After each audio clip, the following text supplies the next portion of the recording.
Hello every hoax, and good morning.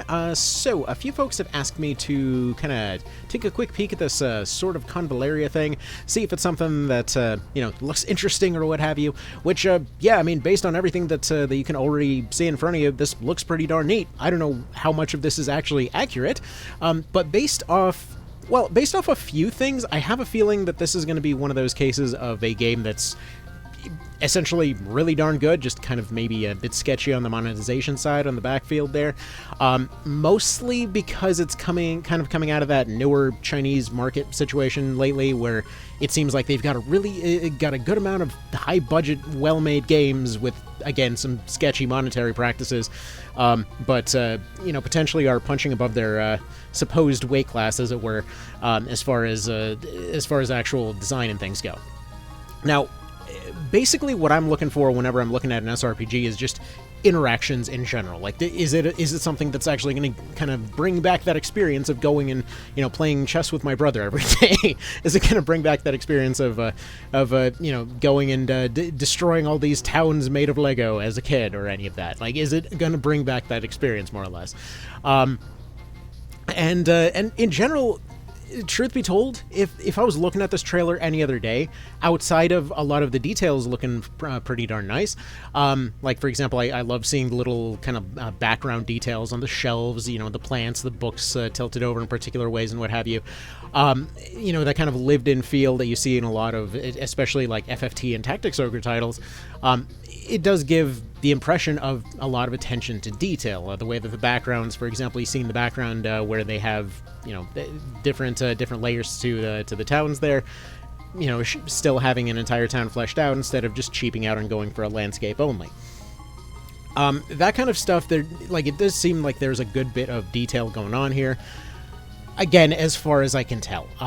As far as finding gameplay or whatever else, I'm sure maybe there's something more that I should be looking for, like something more specific to search for or what have you. What limited stuff I've seen out of gameplay, seems pretty solid, I think. It's hard to tell because a lot of it is in Chinese, so I don't know exactly what's doing what.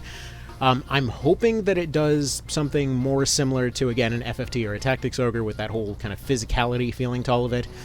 One of the issues that I know I've personally had with a lot of JRPGs that I've been told to go give it a shot to, basically was that feeling of just everybody feeling like a blob of numbers, throwing out gigantic numbers at each other rather than actually feeling like anything physically there. Which, again, gigantic flashy moves like this generally tend to make me think of that particular thing, so I'm hoping it's not another one of those. Again, there does seem to be a lot of quality to the art and design and what have you, as far as we can tell. I'm not seeing thousands going around as far as the numbers go, so hopefully it's not one of those. Again, Disguise being the exception on that, just because Disguise is meant to be kind of ridiculous.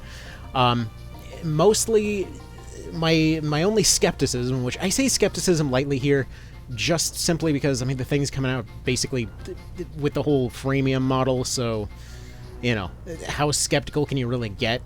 It's basically like, you just don't buy the things if you don't want to buy them. But the only thing that makes me wonder is just, based off a lot of the stuff that we see in the trailers, it's a lot of the same stuff that, for example, that FFT-esque mobile game that I'm blanking on the name on right now, War of the Visions, there we go, and Triangle Strategy both had promised that they would do, namely a lot of story interactions, a whole lot of, people interactions and all of that kind of thing.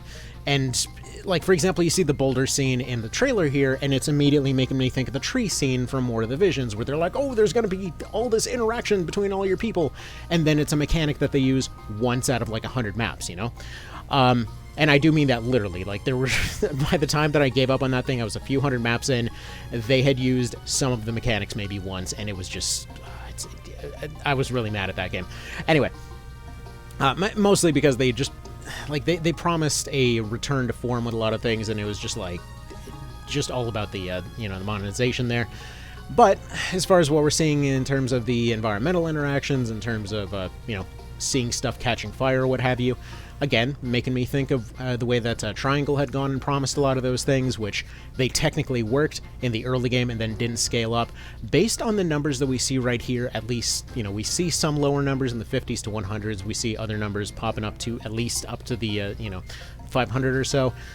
Seeing as units were taking about 250s there, that makes me think that it's probably going to be scaling up. I would assume environmental hazards, poisons, whatever, that kind of stuff should scale, as far as I see it. I know it's a weird detail to obsess over, but that kind of stuff always, really, really does it for me in a lot of these games, whether it's an XCOM game, where it's your random team of rookies got stuck behind a wall of fire and they can't escape now without somebody going and blowing a wall out to go rescue them, or, going into, into a lot of newer games.